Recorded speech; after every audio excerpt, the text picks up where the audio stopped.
Part हम लोगों ने टोटल कवर कर लिया है। CSS का जो मेन पार्ट है हम लोग वो देखेंगे, किस चीज़ के लिए यूज होता है वो सारे पॉइंट देखते हैं। तो ध्यान रखना है, CSS stands for cascading style sheet। Okay, अब यहाँ पे जो फर्स्ट ऑप्शन CSS लिखा हुआ है, C का मतलब होता है कैस्केडिंग, सेकेंड S का मतलब होता है स्टाइल, और थर्ड C का मतलब होता है सीट। यहाँ पे तीन जो वर्ड दिया हुआ है, the first one C for the cascading, second one S for the style sheet, and third one जो दिया हुआ है यहाँ पे S means is a sheet. CSS stand for the cascading style sheet होता है। ओके, अब इसका पर्पस क्या होता है डायरेक्टली वो हमें यहाँ पे देखना है कि CSS क्यों करना चाहिए और क्या रीजन होता है। तो यहाँ पे सिंपल तरीके का लिखा है कि CSS डिस्क्राइब हाउ HTML। तो HTML जो पार्ट होता है वो डायरेक्टली आपके कंटेंट को डिस्क्राइब करने के लिए कोई भी ब्राउजर यूज होता है, बट वहां पे लिखा हुआ है elements are to be display on the screen paper और पेपर्स और इन अदर मीडिया। मतलब जो भी हम कंटेंट लिखते हैं उस कंटेंट को हम अपने अलग अलग ब्राउजर पे डिस्क्राइब करते हैं। तो ये अलग अलग व्यू को कैसे डिस्प्ले करते हैं वो हम लोग देखेंगे। अब यहाँ पे दो चीज आपको देखना है कि HTML और CSS दोनों क्या काम करते हैं। HTML व्हाट टू डिस्प्ले, मतलब हमें क्या दिखाना है अपने ब्राउजर पे, और CSS क्या कहते हैं हाउ टू डिस्प्ले, मतलब कैसी चीजें दिखनी चाहिए। तो उसके लिए सिंपल से एक एग्जांपल हम लोग यहाँ पे देख लेते हैं। यहाँ पे तो जैसे यहाँ पे एक नॉर्मली वेबसाइट में बता देता हूँ, W3 स्कूल करके, W3 स्कूल, यहाँ पे CSS में आते हैं। तो यहाँ पे CSS में कुछ चीजें मैं आपको समझा देता हूँ।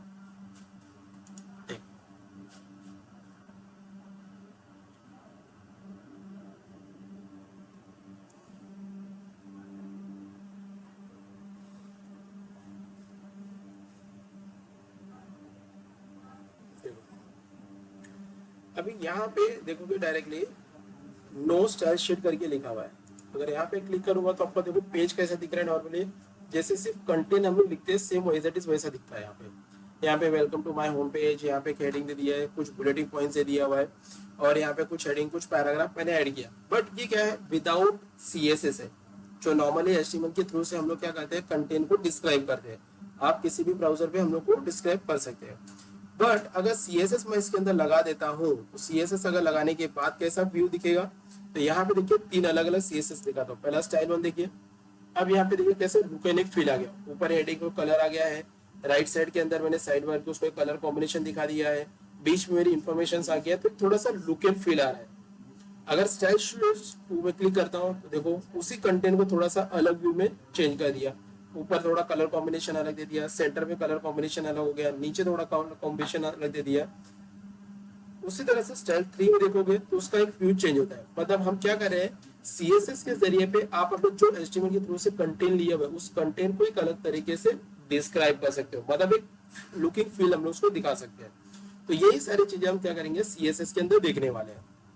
तो उसके लिए कुछ चीजें मैं आपको समझा देता हूँ। देखिए यहाँ पे फर्स्ट पॉइंट क्या होता है, व्हाट इज CSS। CSS है क्या एग्जैक्ट। तो CSS एक कैस्केडिंग स्टाइल शीट होता है। CSS का फुल फॉर्म होता है, कभी भी ध्यान रखना है, CSS का फुल फॉर्म होता है कैस्केडिंग स्टाइल शीट, जो वो मैंने माइक्रोसॉफ्ट वर्ड के ऊपर भी लिखा हुआ है। वही चीज यहाँ पे लिखा है, CSS describe how HTML elements, जो भी HTML के एलिमेंट्स यूज करते हैं उनको कैसे यूज करके आपके screen, papers and other media पे कैसे डिस्क्राइब कर सकते हो। CSS save lots of work. CSS क्या करता है, बहुत सारे काम ऐसे करता है जो डायरेक्टली वो डेटा स्टोर कर सकता है। It can control layout multiple web pages all at once.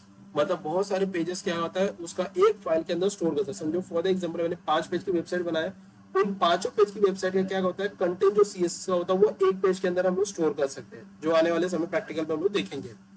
उसके बाद देखेंगे CSS की कितनी टाइप्स होती है, ये सारी चीजें हम लोग यहाँ पे पढ़ेंगे। तो ये एक छोटा सा इंट्रोडक्शन था कि HTML में जो भी कंटेंट लिखते हैं उस कंटेंट को यूटिलाइजेशन करके CSS के मतलब स्टाइलिंग के थ्रू से एक अच्छा वेब पेज हम लोग बना सकेंगे।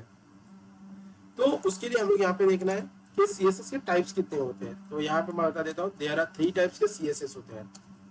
3 टाइप के CSS होते हैं यहाँ पे। पहला जो CSS होता है वो इनलाइन CSS होता है, दूसरा मेरा होता है इंटरनल CSS होता है, और तीसरा हमारा जो CSS होता है वो एक्सटर्नल CSS होता है। ये 3 तरीके के CSS होते हैं। The first one is inline CSS, number 2 is internal CSS, and third one होता है एक्सटर्नल CSS। तो इन तीनों सीएसएस को हम लोग प्रैक्टिकल देखते हैं, प्रैक्टिकल कैसे करना है। तो उसके लिए हम लोग क्या करते हैं, अपने कोड के ऊपर आते हैं। तो यहाँ पे एक पेज में बना लेता हूँ, फर्स्ट एक पेज ऐड कर लेता हूँ। इस पेज का नाम दे देता हूँ फर्स्ट डॉट एचटीएमएल करके, फाइल बना दिया। जो भी कंटेंट हम लोगों ने एचटीएमएल में सीखा था सेम यहाँ पे भी वही प्रोसीजर करेंगे। तो फर्स्ट मैं यहाँ पे एक कोड स्ट्रक्चर लिख लेता हूँ। यहाँ पे ये रहा मेरा कोड ऑप्शंस। अब यहाँ पे नॉर्मली जैसा भी हम लोगों ने इंट्रोडक्शन पार्ट में देखा था वैसे सेम यहाँ पे करेंगे। तो मैं यहाँ पे एक हेडिंग ले लेता हूँ, पहला एक H1 बना लेता हूँ, इसको हेडिंग दे देता हूँ वेलकम टू CSS करके, एक हेडिंग दे दिया।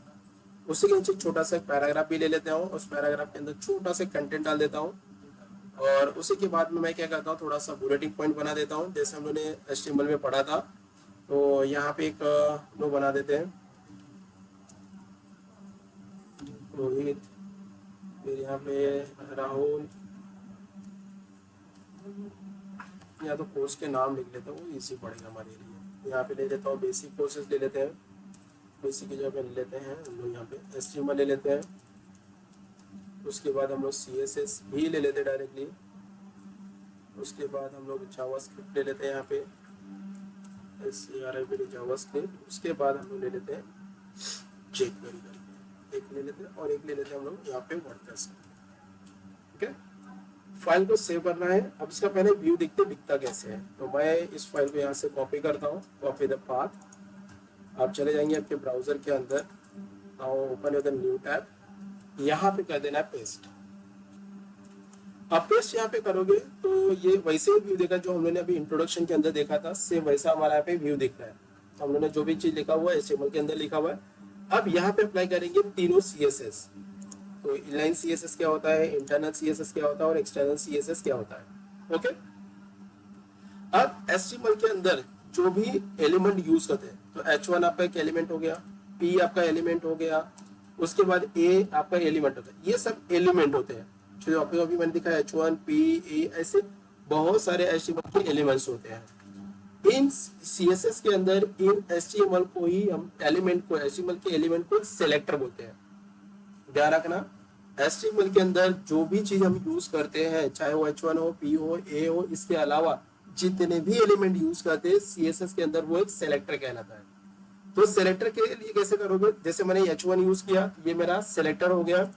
अब यहाँ पे एक कर्ली ब्रैकेट और ये दूसरा कर्ली ब्रैकेट जो ओपन करता हूँ, ये दूसरा जो कर्ली ब्रैकेट ओपन किया है, इसके अंदर मुझे क्या करना है, H1 को कलर देना है। तो ये जो कलर होता है ये प्रॉपर्टी नेम है। H1 जो मैंने यूज किया ये मेरा क्या है, सेलेक्टर है। H1 ये मेरा सेलेक्टर हो गया। उसके अंदर ये कलर जो होता है वो प्रॉपर्टीज होता है, और इसके बाद जो भी कलर का नाम देते हो वो तुम्हारा वैल्यूज होता है। ओके, तो ये सब चीजों को मिला के हम लोग डायरेक्टली यूज करेंगे। तो चलो देखते हैं। तो पहला हम लोग देखेंगे इनलाइन CSS देखेंगे। तो इनलाइन CSS होता क्या है, inline CSS always near by the selector लगता है। Inline CSS always start from the nearby selector। अब nearby selector मतलब जैसे मुझे यहाँ पे वेलकम टू CSS लिखा हुआ है, अब मुझे क्या करना है, इसको एक कलर देना है, इसको एक कलर अप्लाई करना है। तो उसके लिए क्या करेंगे, यहाँ पे ये रहा सेलेक्टर, इसको स्पेस देना है और यहाँ पे लिखना है स्टाइल ऑप्शंस। तो स्टाइल आपका रिप्रेजेंट करता है CSS के लिए, क्योंकि CSS जब आप यूज करते हो या आपको कहीं पे भी स्टाइल नजर आता है, समझना है कि आपने CSS यूज कर रहे हो।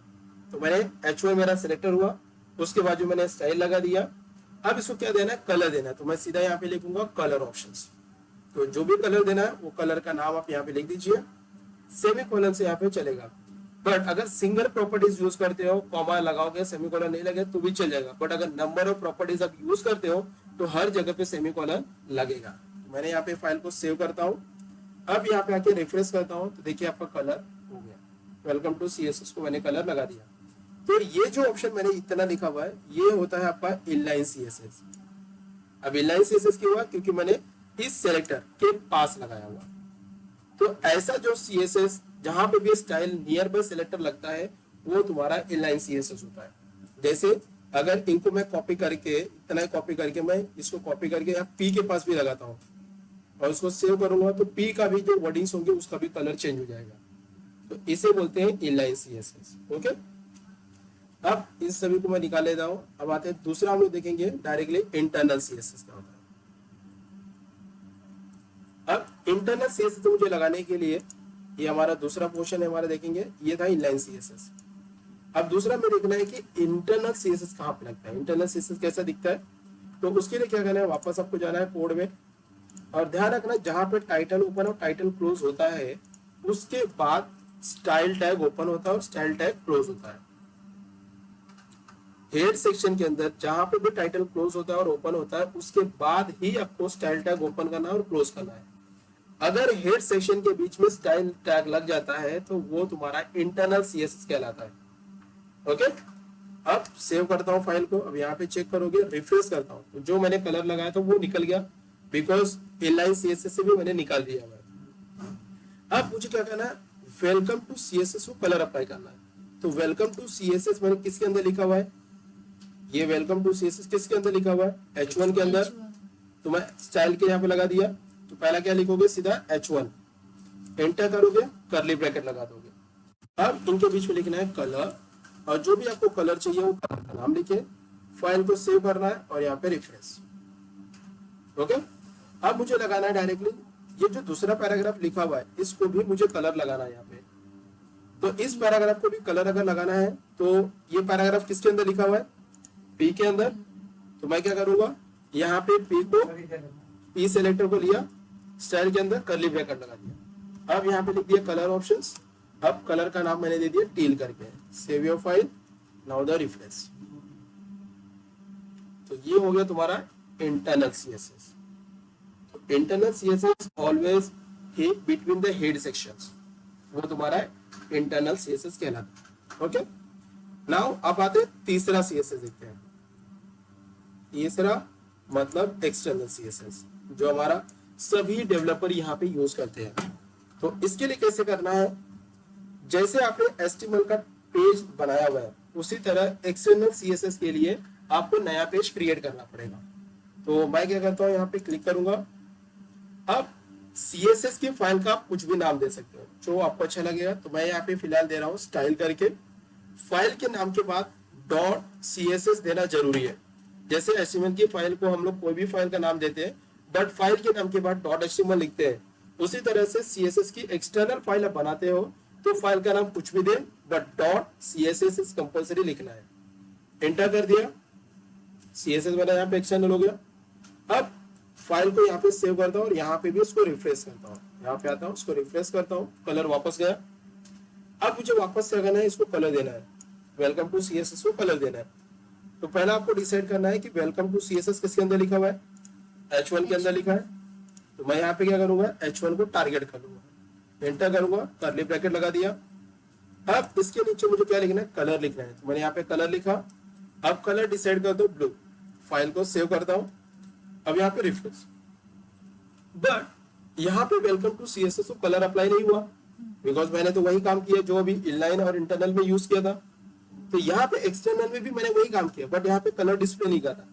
तो डिस्प्ले ना करने का रीजन क्या होता है कि मैंने फर्स्ट वाली फाइल जो HTML की फाइल है और CSS की जो फाइल है उनको एक दूसरे से कनेक्ट नहीं किया है, जिसकी वजह से वो कलर डिस्प्ले नहीं कर रहा है। तो इन दोनों को कनेक्ट करने के लिए बिटवीन द हेड सेक्शन के जहां पे टाइटल क्लोज होता है उसके नीचे आपको लिखना पड़ेगा लिंक, मीन्स कनेक्ट करने के लिए। एंटर करोगे तो यहाँ पे लिखा है हुआ आरएल। आरएल का मतलब होता है रिलेशनशिप, किसके साथ कर रहे हैं, स्टाइल शीट, क्योंकि CSS का पूरा फुल फॉर्म होता है कैस्केडिंग स्टाइल शीट। तो हमें किसके साथ कनेक्ट कर रहे हैं, HTML को CSS के साथ कनेक्ट करें, इसलिए मैंने यहाँ पे आरएल लग गया। HREF हाइपर रेफरेंस, मेरी जो CSS की फाइल होगा उस फाइल का नाम यहाँ पे डाल देना। तो उस फाइल का नाम क्या था, style.css। एंटर कर दिया, फाइल को सेव करता हूं। अब यहाँ पे देखो सीधा यहाँ पे कलर लग गया।